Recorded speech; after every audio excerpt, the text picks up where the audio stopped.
You're watching News 3 Now, live at 4, moving forward. Hello, everybody. Thanks for joining us for Live at 4 on this Friday afternoon. We are bringing you breaking news today at 4. The Madison Metropolitan School District says it has ended its investigation into an alleged sexual assault involving Whitehorse Middle School staff. The district says their investigation found that the claims against the staff could not have happened the way they were alleged. This statement comes after what MMSD calls 2 challenging weeks filled with unsubstantiated accusations and community concern. The district now says it is focused on healing, rebuilding trust, and ensuring safe, supportive environments for all students and staff. And we also have new breaking news out of the Wisconsin Department of Corrections. The agency says it shared the protected health information of more than 1,700 people in error in response to a public records request. The release is a breach of the Health Insurance Portability and Accountability Act, also known as HIPAA. The Department of Corrections is sending letters to all of those who are affected. And if you are among those affected, you can call the number on your screen for more information. Let's get a look at our first warn forecast. We might not be expecting a lot, but the first big snow of the season could be on its way, Alex. Yes, indeed. Let's take a look at the snowfall totals. I said a slushy inch for days now, and it does look as though a slushy inch, Madison, areas south towards the Wisconsin-Illinois border. They might sneak a isolated 1.5 to 2 south of the border, closer to this weather system's area of low pressure. North and west of Madison up towards the Dells, less than a ½ inch, and then areas off towards the east, right along the lakefront, Milwaukee, down towards Kenosha, less than an inch of snow. The warm Lake Michigan waters is going to enhance some of the rainfall that will occur with this weather system as we go into Saturday, going on into Sunday. Tonight, before that all occurs, temperatures lower 30s to upper 20s north and east of Madison. Clouds are on the increase in from the west and east to the east, and that's why temperatures to the west will be just a little bit warmer. Highs in the upper 30s initially. Then the temperatures drop as we go throughout the day Saturday. Rain changing over to snow, and it looks something like this right now out there in the 50s. So get ready for cooler temperatures and that snow on the way. It's going to be on our doorstep as early as 1, 2 o'clock tomorrow afternoon. We'll track it in a little while. Thank you, Alex. We're bringing you developing news at 4. Police say a man was shot during an attempted robbery on Madison's southwest side this morning. A man was found with a gunshot wound on Genowan Road near the Boys and Girls Club of Dane County. And police believe the man was connected to a shooting near Kessel Court, just west of I-10's Gulfland. This happened at about 11 this morning. He's expected to recover from his injuries. Police say the shooting stemmed from an attempted armed robbery when the man was making a Facebook Marketplace deal. An investigation into what caused a deadly Fitchburg apartment fire is now underway. The fire happened at the Valley View Apartments on Fish Hatchery Road just before 7 last night. Fitchburg Fire and Rescue says the fire was found in one unit and was put out. One person was taken from that unit to the hospital, but they later died from their injuries. No other injuries were reported, and crews are now investigating the cause. A 45-year-old Fitchburg woman was arrested on Madison's southwest side in connection with a rollover crash last night. Madison police say they were called to Allied Drive and Thurston Lane, just west of McDonald's and Verona Road, for a vehicle that had rolled onto its side. It happened around 7 p.m., and police say the woman did not perform well on field sobriety tests. They found what appeared to be heroin in her pocket. Airports and travelers are bracing for major cancellations and delays. That's as flight reductions at the nation's busiest airports take effect. 40 major airports are reducing air traffic by up to 10% due to staffing shortages caused by the government shutdown. No impact so far today at the Dane County Regional Airport, but we are keeping an eye on that. Milwaukee General Mitchell and Green Bay Austin Straubel already are seeing some cancellations and delays.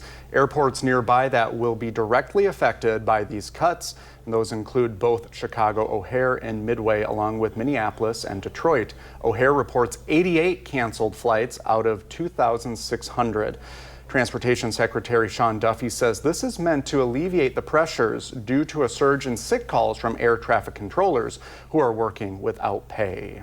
Well, speaking of pressure, it continues to build in Washington as the government shutdown is now the longest in U.S. history. Senate Minority Leader Chuck Schumer said today Democrats would vote to end the shutdown to extend tax credits for 1 year, marking a turning point in negotiations. Our Ellie LaLiberte checked in with Wisconsin's congressional delegation to hear why they say this shutdown has lasted so long. Ellie? Yeah, I spoke with Congressman Mark Pocan and Brian Stile, and both are still pointing fingers. Representative Pocan arguing the ACA subsidies extension is necessary. Now, according to the governor's administration, premiums are set to skyrocket in Wisconsin unless Congress extends the tax credits. Meanwhile, Stile argues the Democrats are holding the Republican Party hostage by repeatedly voting down funding bills. He says in turn that hurts the American people, including some federal employees and military members who are currently working without pay. I asked each representative how they see this shutdown ending.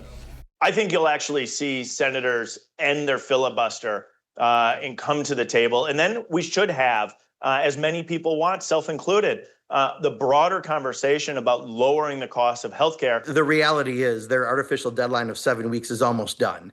So you have to kind of bring us back, right, to put a new deadline out there of whatever they're going to try to propose. So look, it's time to quit holding your breath. House Republicans have to call us back into session.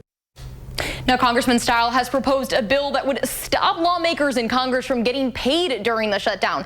It would also deduct payments from the next Congress come another shutdown for each day the government is not open. You can hear why he proposed that this Sunday morning at 10:30 on For the Record. We will see you Sunday, Ellie. Thank you. The Salvation Army officially kicked off its annual Red Kettle campaign today in Dane County. You probably heard the bells. The event took place at Metcalf's on Mineral Point Road, complete with music, donuts, and coffee as the familiar bells ring in the holiday giving season. The Red Kettle campaign runs through Christmas Eve, and organizers say volunteers are still needed to ring bells across Dane County. This kickoff today for the Salvation Army means that our community will be supporting the programs that we have in this Dane County to support women and families that are in need of shelter and of housing. And it's important to note that any monies that we bring in kettles in Dane County stays locally in Dane County. 100% of it stays here. Christina says the funds collected in this 6-week period can help sustain Salvation Army programming through the year, and she added that it's about helping people through tough situations and showing them that there is still good in the world. If you would like to volunteer or donate, visit ringbellsdane.org. Gallery Night is coming back to Madison tonight. As part of the Gallery Night tour, 100 State, or Madison's largest gallery, will be showcasing 25 local artists in an immersive celebration of community and creativity. From 5 to 8, you can experience live painting and interactive art pieces. DJ Anton Reed will be playing music, and the event will also feature author readings. Sounds like a good time. Very much so. And next on Live at 4, the clock is winding down until the Packers face the Eagles on Monday Night Football. Our senior Packers writer Jason Wilde tells us if any surprise players will be coming off the injury list. And we are working for the weekend in the 608. Josh has 3 things going on in our area for your weekend. Then the wind is starting to pick up today. In the first warn forecast, Alex lets us know when snowflakes are going to be carried by that wind to our area. And then a little later on Live at 4, we'll talk with an expert at SSM Health about how diabetes can factor into vision reduction and loss.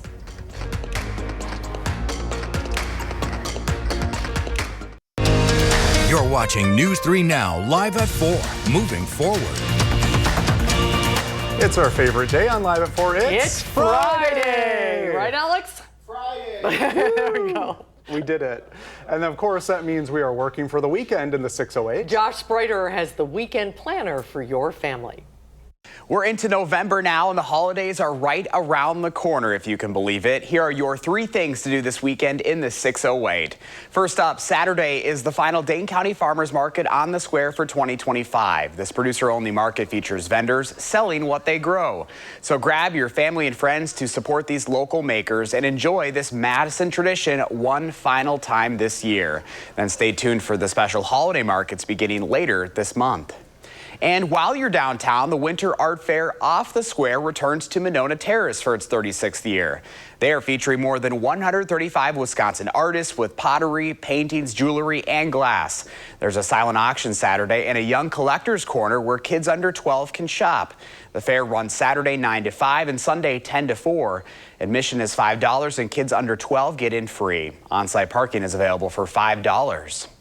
Finally, the 2025 Wisconsin Heights Craft Fair is Saturday from 9 to 2 in Mazo-Maney. Shop holiday gifts from local makers in the 608 and beyond. Plus, popular vendors like Tupperware and Pampered Chef will be there. Students and school groups will also be selling handmade items. The fair donates 100% of proceeds back to the community, supporting scholarships, school groups, and local food pantries. Donations of food or money are encouraged at the door. For more happenings this weekend in the 608, just go to channel3000.com. In the 608, I'm Josh Breiter, News 3 Now.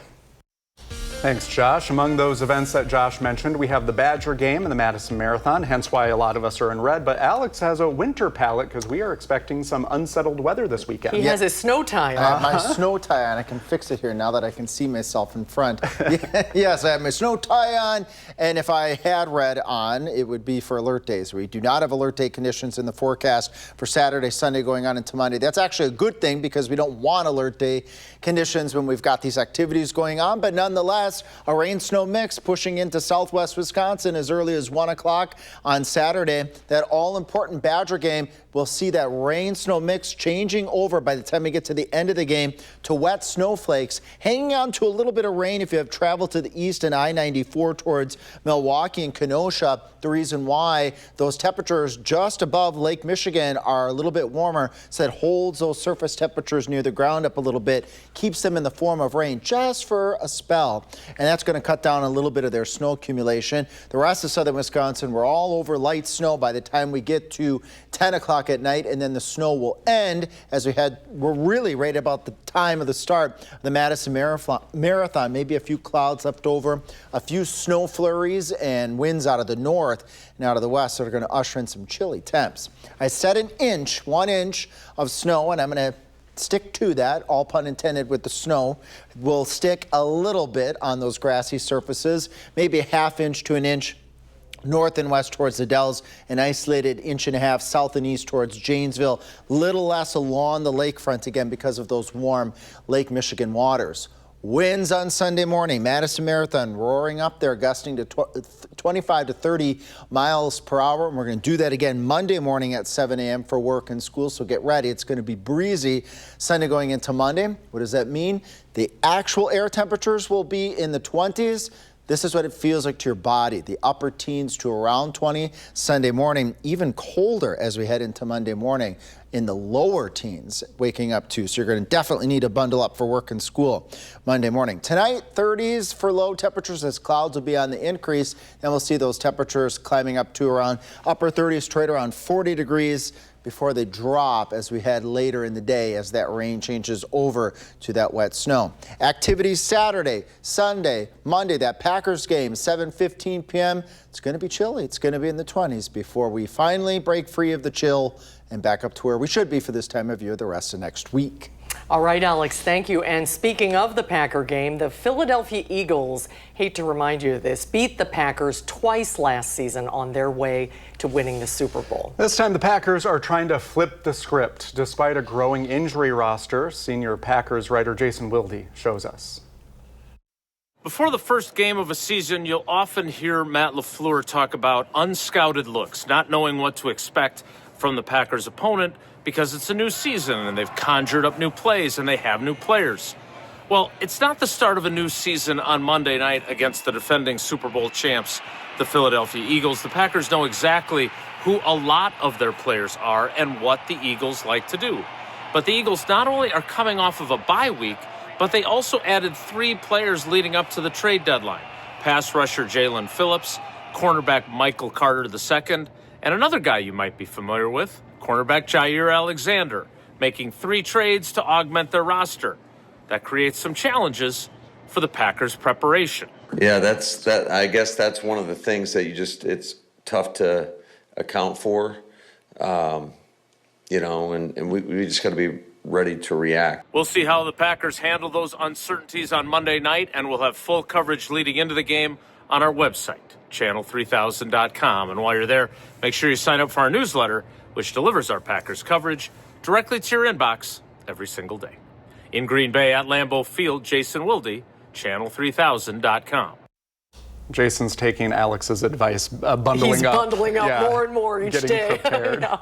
Well, coming up on Live at 4, an expert with SSM Health tells us about the link between vision loss and diabetes. And overnight, more than 300,000 people received their SNAP benefits for this month in Wisconsin. We'll tell you how the governor was able to get it done so quickly.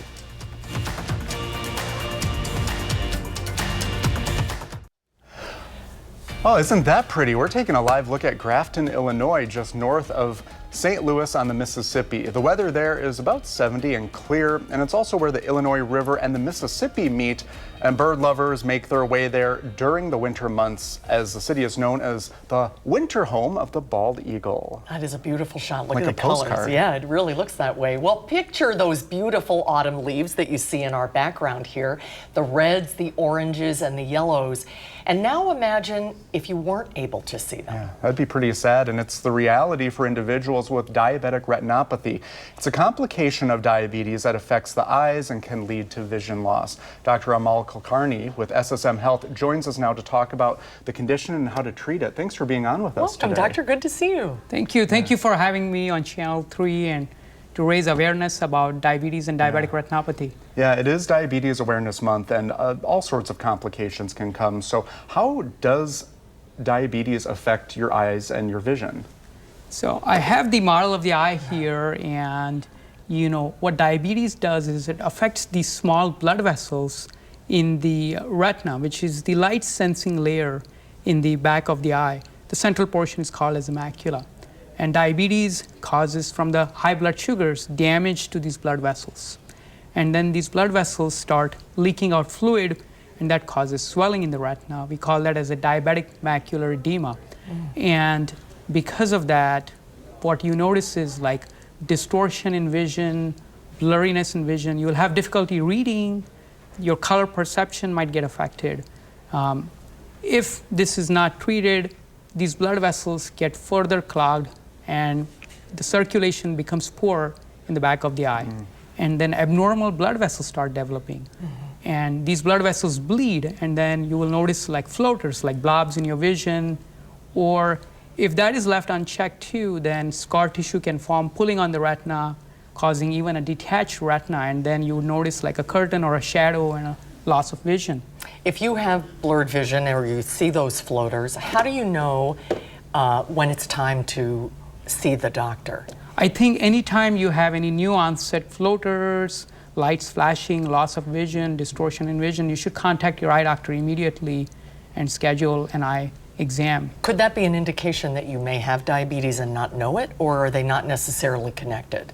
I think that's a very good point.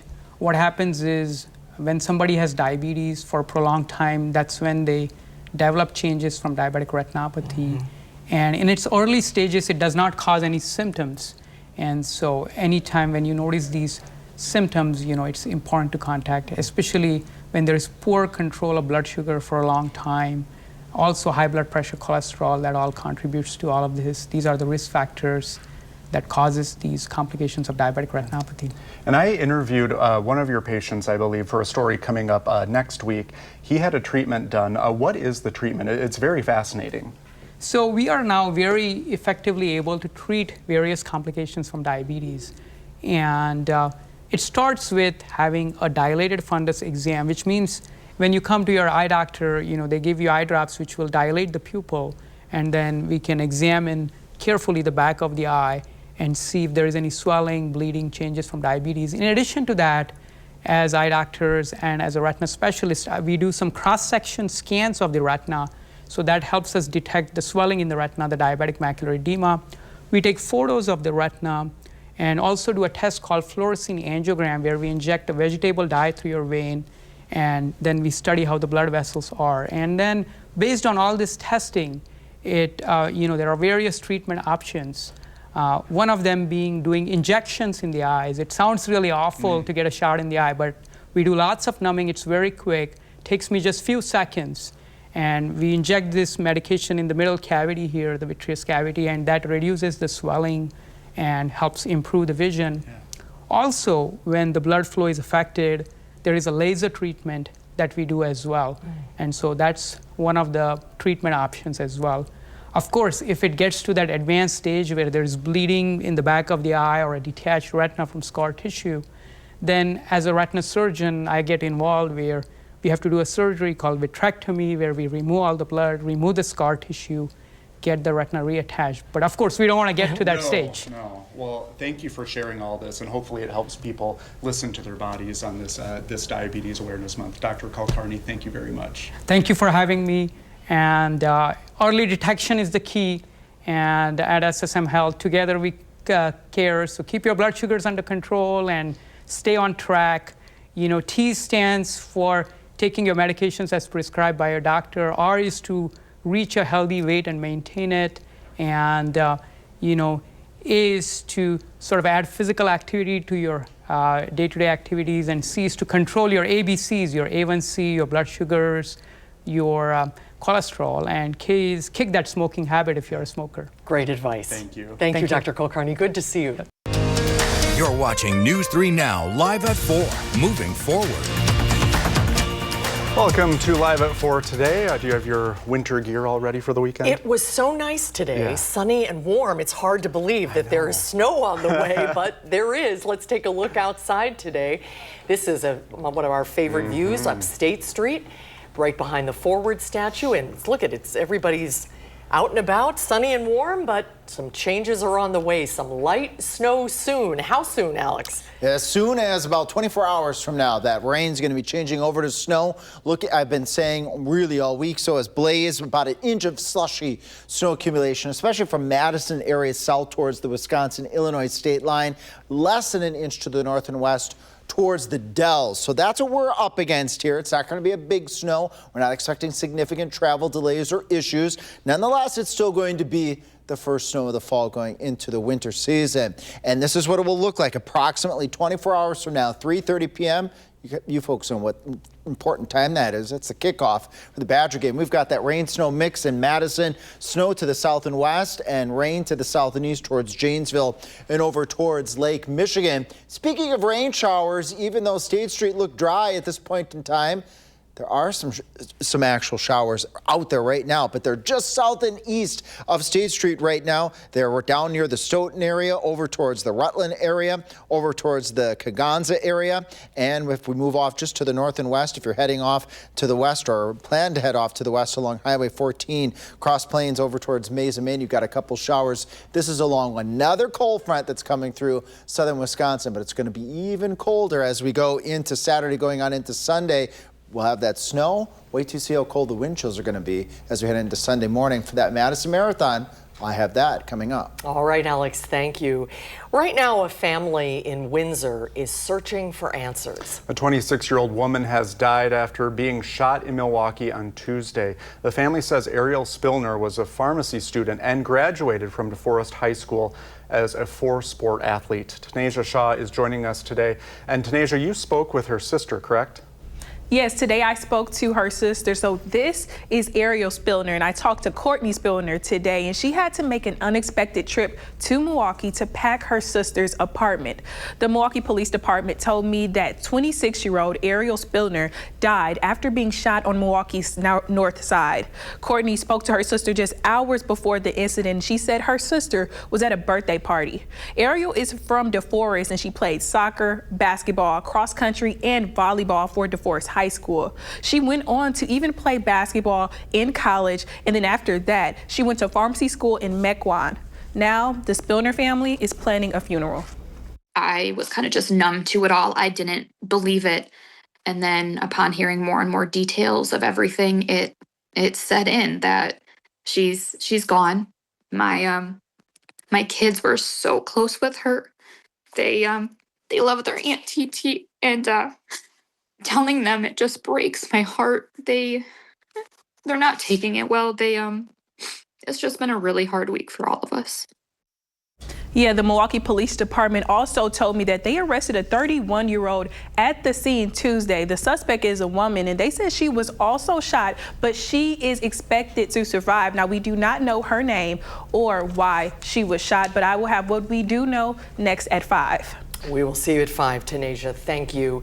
An investigation into what caused a deadly apartment fire in Fitchburg is now underway. The fire happened at the Valley View Apartments on Fish Hatchery Road just before 7 last night. Fitchburg Fire and Rescue says the fire was found in one unit and was put out, but one person was taken from the unit to the hospital and later died from their injuries. No other injuries were reported, and crews are now investigating the cause. Deputies in Dodge County say a 19-year-old woman from De Pere led them and several other departments on a chase through Winnebago, Fond du Lac, and Dodge counties yesterday afternoon. 19-year-old Isabella Bomsky led police on the pursuits, using 2 different vehicles to try to get away. At one point, officials say she nearly hit a Dodge County detective while he deployed spike strips in Beaver Dam. Bomsky was arrested near Reeseville for reckless endangerment and operating without a valid license. Authorities say that she faces several other charges in other counties. SNAP recipients in Wisconsin have received their food assistance payments in full for the month of November. Despite the president appealing a ruling to release those funds, Maddie Heimsch joins us now with how Wisconsinites got their payment and where the next one will come from. Maddie? Susan and Brady, this is how much money went to Wisconsin Food Share members at midnight. Just over $100 million distributed to more than 300,000 households. And here's how it happened. Last night, a federal court ordered the Trump administration to fully fund November SNAP benefits by today. This morning, the Trump administration asked an appeals court to block the judge's order, the president stating previously he intends to only partially fund the program this month. But here in Wisconsin, Governor Evers had already moved to release those funds, so recipients already got them. But local food pantries tell me they're not slowing down. They've already been stressed, people that have trying to put food on the table. So the government's still shut down. You know, there's so much uncertainty. Okay, we're going to get through November. What's going to happen next month? Yesterday, the Way Forward Pantry in Middleton gave out nearly 13,000 pounds of food. That's the highest volume in a year. And the benefits that the Evers administration was able to process to Wisconsinites last night came from federal funds. Wisconsin is just one of a few states in which the benefits have already been processed. Maddie, thank you. Next time Live at 4, it's time to hear what's streaming this weekend. Will Loper has 3 must-watch shows and movies. And most of us eat a little extra around the holidays. You think so, especially Thanksgiving. But have you ever wondered how many calories all the turkey and all the trimmings have? We don't want to be Debbie Downer today, but Sarah Carlson's going to break it down for us when we come back.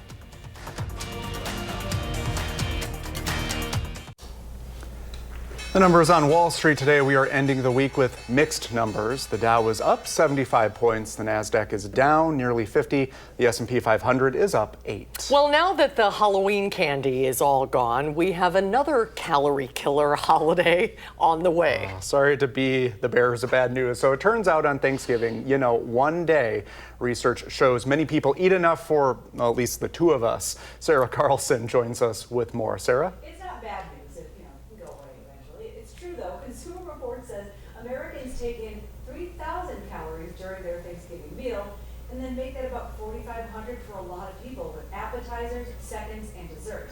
This is according to estimates by the Calorie Control Council. Now, interestingly, turkey is one of the least calorie-dense foods on Thanksgiving at about 200 calories. Sarah, sorry to interrupt. I think we're having a technical difficulty with your microphone.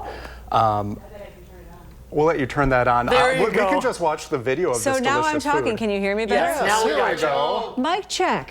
Well, what I was saying, that it is interesting. We eat about 3,000 calories during our Thanksgiving meal and about 4,500 when it comes to adding all these extra things. So turkey is one of the least calorie-dense foods on Thanksgiving. It's about 200.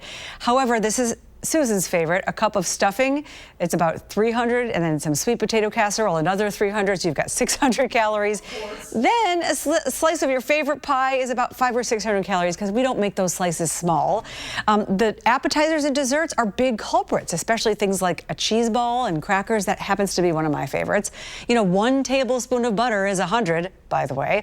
So don't worry, though. The experts say the one binge day isn't going to be what makes or breaks you. It is the leftovers. The leftovers, and then obviously, you know, the days after, the weekend. It's not just that day. So, speaking of foods, now today is National Bittersweet Chocolate with Almonds Day, and it turns out there are benefits, everybody. First, it improves cholesterol. Almonds and dark chocolate can work together. Improves, right? Who knew? To improve your lipid profile and reduce LDL, the bad cholesterol. Second, it boosts your blood flow. So that's the flavonoids in dark chocolate help reduce blood pressure. All these things are amazing. And finally, it reduces inflammation. Both dark chocolate and almonds are rich in antioxidants. Now, I bought special dark whole almond for all y'all. Here. Oh, look at that. I know. All right. My favorite kind of prop. I'm told, right, exactly. I'm told that's not quite the same as bittersweet, but it's the closest you can get. Lots of nutrients, things like magnesium, vitamin E, calcium, iron, minerals. And finally, my favorite part, it's a mood enhancer. It does, yeah. Makes So we're going going to take a break now, and we're going to eat the chocolate. Yeah, the problem is you're supposed to eat like this much. Well, Yeah, no, and just a tiny corner. We were talking about calorie amounts, though. This is just 200. That's not that bad. That's not that bad. Considering we're going to have 3,000 on Thanksgiving. Right.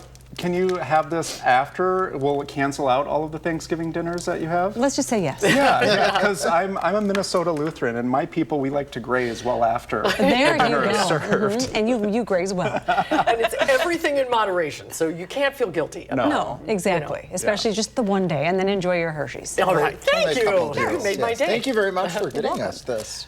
And we'll have to like melt this. Yeah, for you're going to over have to the melt weekend with with a little hot chocolate. and hot cocoa with marshmallows. Yeah. How many calories that is? I don't think there are many calories in marshmallows, right? No. It's free space, everyone. Free You're welcome. space. Go to town here. Well, I'll go to town on the weather. Here, let's talk about that snow that's coming into our forecast tomorrow with your most certified, accurate forecast 5 years in a row locally, and we're going on 5 years in a row most certified in the state of Wisconsin.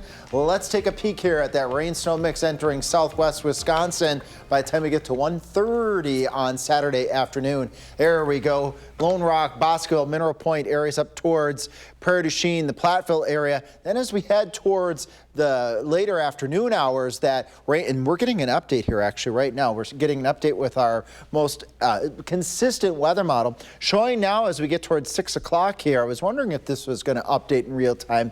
Lone Rock up towards Madison. Look at this. Earlier, I was showing that snowfall was getting all the way up to the Dalles. Now our latest weather models here are keeping that snowfall Madison, Mineral Point, over towards Janesville, a little bit further to the south. And as I've been mentioning this week, a slight southward track could be absolute possibility with this weather system. And then that snow sweeps out of here still by the time we get to the Madison Marathon as we go into Sunday morning. So overall snowfall amounts again here, let's say an inch or less. Madison areas off towards the north and west, maybe an inch for areas from Platteville over to Darlington, Monroe, Janesville over towards Elkhorn, and maybe some of that isolated 2-inch snow amounts going down into northern Illinois. What's not going to go away? Winds. It's not going to be gone with the wind anytime soon. Upper 20 to near 30 mile per hour wind gusts starting on Sunday. Same on Monday morning. It's going to be a breezy go with temperatures in the 20s Sunday morning and Monday morning. Those wind chills are going to be near 20, if not in the teens on Sunday, and then down into the lower teens as we head into Monday itself. Once we get out of Saturday, Sunday, going on into Monday, that Packers game on Monday is going to be a chilly one too as well. Then we warm up into the upper 40s to near 50 degrees. And when we come back live at 4, we've got to talk about the Grammys. That's coming up in just a little while. You're watching News 3 Now, live at 4. Hey music fans, the official countdown is now on for the 2026 Grammy Awards. After the nominees for the show honoring music's best were revealed today, rapper Kendrick Lamar leads the way with 9 Grammy nominations, and those include for Album, Record, and Song of the Year. Other top nominees include Lady Gaga, Bad Bunny, and Sabrina Carpenter.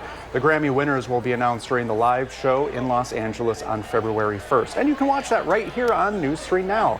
And some of you may be wondering, why isn't Taylor Swift on the list of nominees? Well, her latest album, The Life of a Showgirl, was released in October, so that's outside of the window of eligibility. So next year, keep an eye on next year. The eligibility window closed on August 30th. So just wait. Just wait. Gotta wait a little longer. It'll be a sweep next year. Reba got her 18th Grammy nomination of her career, so that makes me happy today. Yes, well deserved. Yeah. And the weather's moving in. Weather's moving in. A little snow this weekend. More at 5. Okay, thank you, Alex. We'll be right back. On Monday's Live at 4, Josh is in the 608 with more about the Madison Reading Project's upcoming book drive. And later on News 3 Now at 5, the shutdown is dragging on. We look at how to navigate the changing air travel landscape. Thanks for watching Live at 4 today on this No Tie Day Friday. We'll see you back here on Monday, and you can always find us streaming 24/7 on Channel 3000+. News 3 Now at 5 starts right now.